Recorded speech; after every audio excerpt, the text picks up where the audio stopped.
السلام علیکم ناظرین، پروگرام ویژن پر راجہ عاطف ذوالفقار کے ساتھ آپ کی خدمت میں حاضر ہوں۔ خبر یہ ہے کہ پاکستان تحریک انصاف اور بحریہ ٹاؤن دونوں ٹیک اوور ہونے جا رہے ہیں، اور جن کو یہ پروجیکٹس دیے گئے تھے یعنی عمران خان اور ملک ریاض، ان سے یہ پروجیکٹ واپس لینے کا فیصلہ ہو گیا ہے۔ کیا یہ خبریں درست ہیں؟ اور پھر ریاست کا ڈنڈا حرکت میں ہے، کیسے حرکت میں ہے؟ ان تمام معاملات پر آج کے پروگرام میں بات کریں گے، مگر اس سے پہلے کہ اپنے پروگرام کو آگے بڑھائیں، آپ سے گزارش ہے کہ اگر ابھی تک آپ نے ہمارا چینل سبسکرائب نہیں کیا تو پلیز کر لیجئے، ساتھ ہی بیل آئیکن بھی دبا دیجئے تاکہ جو ہی ہمارا کوئی نیا پروگرام اپلوڈ ہوتا ہے تو اس کا نوٹیفیکیشن فوری طور پر آپ کو موصول ہو سکے۔ پروگرام کا باقاعدہ آغاز کرتے ہیں ریاست کے ڈنڈے سے، کیونکہ ہمیں تو ہر طرف ریاست کا ڈنڈا حرکت میں نظر آ رہا ہے، اور اس کی حرکت کچھ اس طرح کی ہے جسے تھوڑا سا سکون کا سانس بھی آنا شروع ہوا ہے، کیونکہ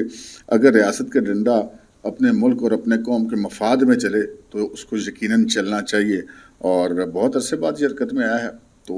یہ اس کی حرکت بڑی اچھی لگ رہی ہے۔ کچھ ایسی خبریں جو کہ گزشتہ کچھ عرصے سے جو ریاست کا ڈنڈا ملکی معیشت کے حوالے سے چلنا شروع ہوا ہے، اس کے فوائد سامنے آئے، تو ہم نے کہا کہ وہ آپ کے ساتھ خبریں شیئر کر لیں جو کہ اب اس میں تازہ ترین پیش رفت ہیں۔ تازہ ترین پیش رفت یہ ہے کہ ریاست کا ڈنڈا جناب حرکت میں ہے۔ وہ جو بدمعاش جو ہیں، اب بدمعاش کا ذرا میں تھوڑا سا یہاں پہ لفظی ترجمہ بنتا ہے کہ بد معاش، یعنی کہ جس کا ذریعہ معاش برا ہو۔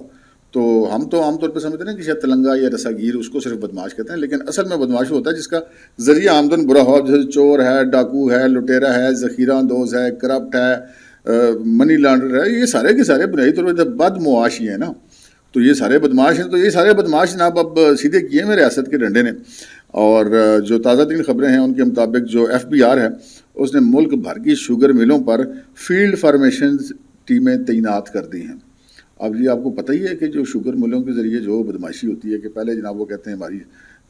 پیداوار نہیں ہے جناب، وہ ریٹ کم دیتے ہیں کبھی گنے والوں کو، پھر جب وہ پیداوار ہوتی ہے تو کہتے ہیں جی یہ تو ایکسٹرا ہو گیا، اب ہمیں ایکسپورٹ کرنا چاہیے۔ عمران خان کے دور میں یہی ہوتا رہا، مل جل کر ایک تو سبسڈی بھی لیتے ہیں، پھر کہتے ہیں پیداوار ایکسٹرا ہو گئی ہے، پھر باہر بھیج دیتے ہیں، پھر کہتے ہیں نہیں جی اب وہ کمی ہوگی، شارٹیج امپورٹ کرنے کی اجازت دیتے ہیں، تو 3-4 جگہوں پہ مال کمایا جاتا ہے اور پھر کوئی ذخیرہ اندوزی ہوتی ہے۔ بلکہ کہا جاتا ہے کہ باقاعدہ شوگر ملوں کی چینی پر تو باقاعدہ ایک قسم کا جوا ٹائپ کا کام ہوتا ہے سارا، اور پھر پاکستان میں چینی کی قیمتیں جو ہیں آسمان کی طرف پرواز کرتی ہیں۔ تو اب اگر FBR نے یہ جتنی شوگر ملز ہیں ان پر فیلڈ فارمیشنز ٹیمیں تعینات کر دی ہیں تو یہ بہت اچھا فیصلہ ہے، اور یہ پتہ چلا کہ جناب جتنی ملوں کا سٹاک ہے اس کی تمام تفصیل وہ مانیٹر کی جا رہی ہیں، وہ ٹیمیں وہاں پہ بیٹھی ہوئی ہیں، اور ہر بوری جو ہے چینی کی اس کے اوپر ایک ٹیکس پیئنگ کی سٹیمپ لگتی ہے، اس سٹیمپ کو بھی چیک کیا جا رہا ہے۔ اب یہ نہیں ہو سکتا کہ پیداوار کچھ ہے اور جناب دکھائی کچھ جا رہی ہے اور ہیں واقع کچھ اور نظر آتے ہیں کچھ، نہ جی نہ، اب نہیں معافی کسی کے لیے، اور یہی ہونا چاہیے، یہی اس وقت ہمارے ملک کی ضرورت ہے۔ دوسری خبر وہ بھی اس سے بڑی امپورٹنٹ کہ ہم تو ادھر سفید ہاتھی پال پال کے مر گیا یہ پاکستان، اور عام آدمی کا کبڑا نکل گیا، نقصان کدھر سے پورا ہوتا ہے؟ عام آدمی سے پورا ہوتا ہے نا۔ تو جناب خبر یہ ہے کہ پاکستان جو انٹرنیشنل ایئر لائنز ہے اس کے اکاؤنٹس منجمد کر دیے گئے ہیں، کیونکہ انہوں نے جناب کوئی 4.5 ارب روپے کی ادائیگی کرنی ہے ریاست پاکستان کو، اور فوری طور پہ 2.70 ارب کی ادائیگی کرنی ہے جو کہ نہیں کی جا رہی تھی، جس کے نتیجے میں PIA کے تمام اکاؤنٹس منجمد کر دیے گئے ہیں۔ ویسے بھی اب اس کی نجکاری کرنے کا فیصلہ کیا گیا ہے، پارٹیاں جو ہیں وہ آ بھی گئی ہوئی ہیں، انہوں نے کام بھی شروع کر دیا ہوا ہے، اور یہ بھی ایک ریاست کے ڈنڈے کی ایک حرکت ہے کہ انہوں نے ان کے اکاؤنٹس میں منجمد کر دیے ہیں جو کہ ہمیشہ ادھر موجیں ہی لگی رہی ہیں۔ تو آپ کو پتہ ہی سیاست تو بہت اندر اتری ہے پاکستان انٹرنیشنل ایئر لائنز کے اندر۔ پھر جناب جو ایک اچھی خبر آئی ہے وہ یہ ہے کہ سعودی عرب نے جو ان کے 3 ارب ڈالر جو ہمارے پاس ڈپازٹ ہیں ان کی ڈپازٹ رکھے جانے کی مدت میں 1 سال کی توسیع کر دی ہے، جس سے پاکستان کے جو زر مبادلہ کے ذخائر ہیں ان کو برقرار رکھنے میں مدد ملے گی، اور یقیناً اس کے ہمارے جو اوورآل معاشی سچویشن ہے اس کے اوپر اچھے اثرات مرتب ہوں گے۔ اسی طرح اگر دیکھا جائے تو یہ جو مشن ہے یہ جاری ہے، وہ ڈالرز مافیا ہیں، چاہے وہ سمگلرز ہیں، چاہے وہ ذخیرہ اندوز ہیں، چاہے بارڈر سمگلنگ ہے، چاہے وہ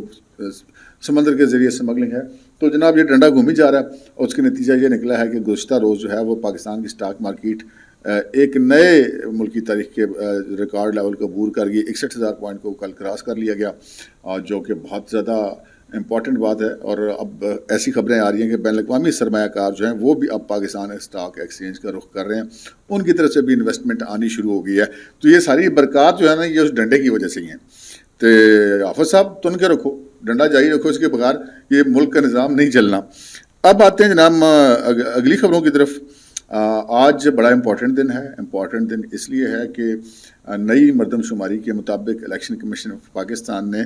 حلقہ بندیوں کا کام مکمل کر لیا ہے، اور آج جو ہے ان کی حتمی حلقہ بندیاں ان کی اشاعت ہو جائے گی۔ ممکن ہے کہ وہ اناؤنس کر چکے ہوں جس وقت آپ یہ ولاگ دیکھ رہے ہیں، یا ممکن ہے آج اس کے بعد کسی وقت اناؤنس کر دیا جائے۔ حلقہ بندیوں کی اشاعت ہوگی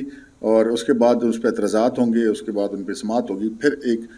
فائنل لسٹ لگے گی۔ میرا خیال ہے یہ سارا کام اگلے 1 ہفتے 10 دنوں کے اندر اندر مکمل ہو جائے گا، اور آپ توقع رکھیے کہ 10 دن کے بعد پھر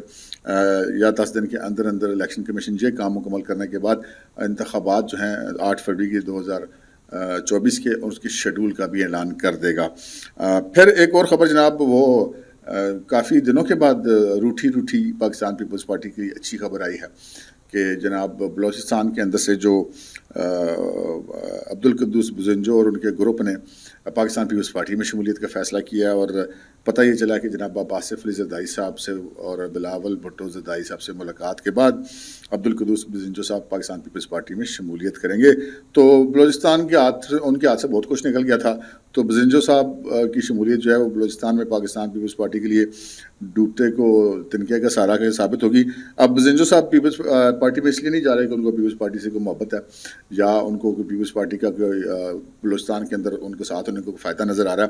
اب ان کے پاس آپشن کوئی نہیں رہا تھا کہ وہ باپ کا باپ تو انہوں نے تو کہا دیا، آگ کر دیا نا جتنے باپ والے تھے، تو اب وہ باقی سارے باپ والے چلے گئے نون لیگ میں، اب وہ جام کمال اینڈ کمپنی سارے چلے گئے نون لیگ میں، تو بزنجو صاحب کی ان سے بنتی نہیں ہے، تو ان کے پاس آپشن اور کوئی نہیں ہے کہ وہ پاکستان پیپلز پارٹی کو جوائن کر لیں، تو وہ پاکستان پیپلز پارٹی کو جوائن کرنے جا رہے ہیں جناب عبدالقدوس بزنجو صاحب۔ اب دیکھتے ہیں اس کے آپٹکس پہ کیا اثر پڑتا ہے پاکستان پیپلز پارٹی کی انتخابی مہم پہ۔ ویسے تو جتنا بھی فرق پڑنا ہے ان لوگوں کی، یہ الیکٹیبلز ہوتے ہیں اپنے اپنے علاقوں میں، ان کا سوگ تو ہوتا ہے۔ اس سے اگلی خبر آتے ہیں جناب، اس سے اگلی خبر جو ہے وہ پاکستان مسلم لیگ نون اور MQM کے درمیان جو ہے وہ کچھ تھوڑی سی معاملات کی مزید پیش رفت ہوئی ہے۔ جو سب سے پہلی نواز شریف صاحب کی پاکستان کے اندر سیاسی سرگرمی تھی اپنے استقبال کے بعد، وہ MQM کے وفد سے ملاقات کی تھی، جنہوں نے لاہور پہنچ کے ان سے ملاقات کی تھی۔ گزشتہ روز جو ہے وہ احسن اقبال کے ساتھ جو ہے وہ فاروق ستار اور مصطفیٰ کمال وغیرہ جو MQM کی قیادت تھی ان کی ملاقات ہوئی، اور انہوں نے ایک مشترکہ میڈیا سے ٹاک کی، اور جس کے اندر یہ بتایا گیا ہے کہ جی مشترکہ امیدوار لانے کا فیصلہ کیا ہے کراچی، حیدرآباد میں، سندھ میں، جہاں پہ بھی MQM اور مسلم لیگ نون الیکشن لڑیں گے، ان کے امیدوار مشترکہ ہوں گے۔ سیٹ ٹو سیٹ ایڈجسٹمنٹ کی بات ابھی نہیں ہوئی ہے، وہ جو اب جب مشترکہ امیدوار لانے کا فیصلہ ہو گیا تو پھر یہ دونوں جماعتیں جو ہیں وہ بیٹھیں گی اور فیصلہ کر لیں گی کس سیٹ پر کس پارٹی کا امیدوار ہوگا اور کس پارٹی نے اس کو سپورٹ کرنی ہے۔ بیشتر سیٹوں پہ تو یقینی بات ہے MQM وہاں کی بڑی جماعت ہے، ان کے امیدوار ہوں گے، وہاں پہ مسلم لیگ نون ان کو سپورٹ کرے گی۔ باقی مسلم لیگ نون اب دیکھیں کہ 2 سیٹیں 4 سیٹیں 3 سیٹیں 5 سیٹیں کتنی سیٹوں پر الیکشن لڑنا چاہتی ہے قومی اسمبلی کی، جہاں پہ MQM ان کو سپورٹ کرے گی، اور اسی طرح صوبائی اسمبلی کی بھی۔ تو یہ ایک پیش رفت تھی سیاسی۔ اب آتے ہیں جناب اپنی اگلی خبروں کی طرف، ہیں تو وہ سیاسی خبر، ایک تو سیاسی اور ایک غیر سیاسی ہے، لیکن وہ بھی سیاسی ہے۔ ہم نے یہ تو سنا تھا اپنے مذہب کے مطابق، ہم اس چیز پہ ہمارا ایمان ہے کہ ہر چیز کو اپنی اصل کی طرف جانا ہے۔ اس کا مطلب یہ ہے کہ بنیادی طور پہ کہ چاہے وہ انسان ہے، چاہے وہ کوئی بھی ذی روح ہے، اس نے اپنے رب کی طرف لوٹ کے جانا ہے، اللہ پاک کے حضور ہر ایک کو پیش ہونا ہے۔ لیکن یہ تو ہوگی نا مذہب کی بات۔ اگر ہم اس کی بات کریں دنیاوی اعتبار سے تو لگتا ہے یہ دنیا کے والے جو معاملات ہیں اس پہ بھی ہر چیز اپنے اصل کی طرف لوٹ کے جا رہی ہے۔ اب آپ نے تھمبنیل میں دیکھا ہوگا میں نے PTI کا ذکر کیا اور بحریہ ٹاؤن کا ذکر کیا۔ اب ان دونوں موضوعات پہ بات کر لیتے ہیں کہ یہ اپنے اصل کی طرف کیسے جا رہی ہیں۔ اپنے اصل کی طرف ایسے جا رہی ہیں جی کہ جو اب میں آپ لنک کر کے بتاؤں گا کہ یہ کیسے جا رہی ہیں۔ پاکستان تحریک انصاف 1996 میں بنائی تھی عمران خان نے، میں اس وقت کورس رپورٹنگ کرتا تھا، پنڈی بار میں آئے تھے، تو عمران خان کے ساتھ نسیم زہرہ کے علاوہ کوئی قابل ذکر آدمی نہیں تھا، کیونکہ نسیم زہرہ تو ان کے پہلی جو ہے وہ غالباً اس کی پریس سیکرٹری تھی تحریک انصاف کی۔ اس کے بعد عمران خان صاحب کی 2011 تک سچویشن یہ تھی کہ ان کی پارٹی اتنی تھی کہ وہ بس اس پارٹی کے عہدیدار ایک ہی گاڑی میں پورے آ جاتے تھے، باقی پارٹی اللہ ہی وارث تھا، مطلب ہے کہ بس ٹھیک ہے خان صاحب نے ایک پارٹی بنائی ہوئی ہے۔ خان صاحب کوششیں کرتے رہے، کبھی مشرف صاحب سے ملتے رہے، کبھی کس سے ملتے رہے کہ جناب ان کی کوئی مدد کی جائے، لیکن بات بنی نہیں۔ بات بنی پھر ان کی جا کے 2011 میں، جب پاشا صاحب نے مطلب ان کو آن کر لیا اور اس کے بعد وہ جلسہ ولسہ ہوا لاہور کا، وہ سارا کچھ ہوا،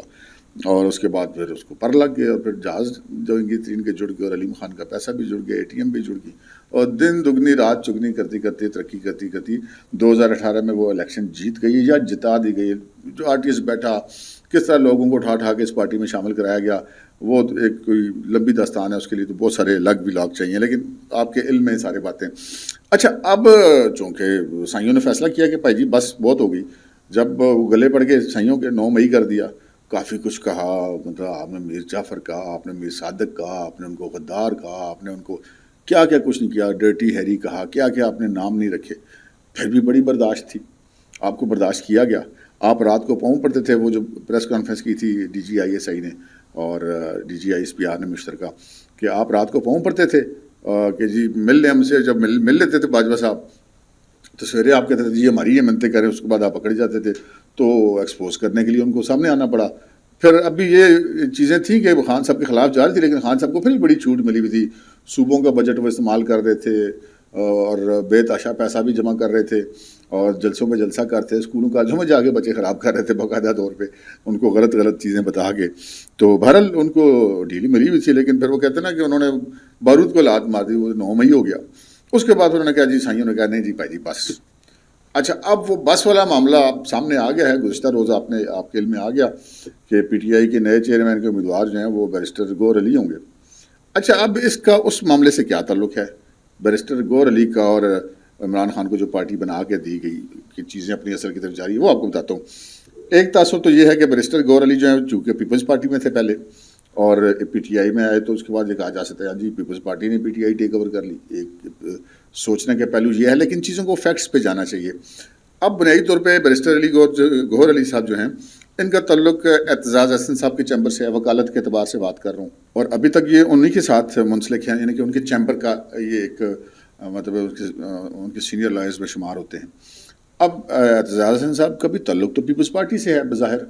لیکن دراصل تو ان کا تعلق پیپلز پارٹی سے نہیں ہے۔ اب ان کے اوپر یہ الزام ہے، ہم تو کسی کی بات کو درست یا غلط نہیں کہتے، الزام ہے کہ جی وہ شروع سے ہی اسٹیبلشمنٹ کے کلوز رہے ہیں، وہ پیپلز پارٹی کے اندر بھی تھے، بھی تو انہیں کے آدمی سمجھے جاتے تھے اسٹیبلشمنٹ کے، جو اس وقت کی اسٹیبلشمنٹ تھی۔ اور اس کے بعد ان کے اوپر یہ بھی الزام ہے کہ انہوں نے جسٹس افتخار چودھری کی بحالی کی تحریک کو اعتزاز احسن صاحب نے ٹیک اوور کر کے خراب کیا، اپنے کسی نکڑے نہیں لگنے دیا۔ وہ تو اللہ بھلا کرے، نواز شریف نکلے آخری ٹائم پہ تو وہ جج شج بحال ہو گئے، ورنہ تو کام تو بڑا خراب ہو گیا تھا۔ تو یہ ایک ان کے اوپر ہے معاملہ۔ اب عمران خان صاحب کو نظر آ گیا کہ جناب اب پارٹی تو ان کے پاس نہیں رہے گی، تو اب انہوں نے اپنے جانشین کسی کو نامزد کرنا تھا۔ بڑے آپشن تھے، شاہ محمود، پرویز الہی، وہ جو باہر ہیں وہ اپنا علی محمد صاحب، یا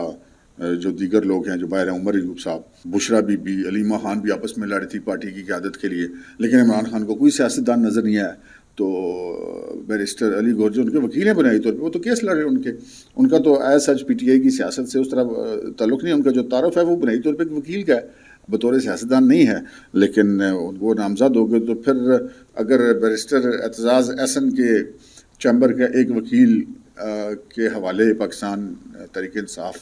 اگر عمران خان صاحب اپنے ہاتھ سے کر رہے ہیں،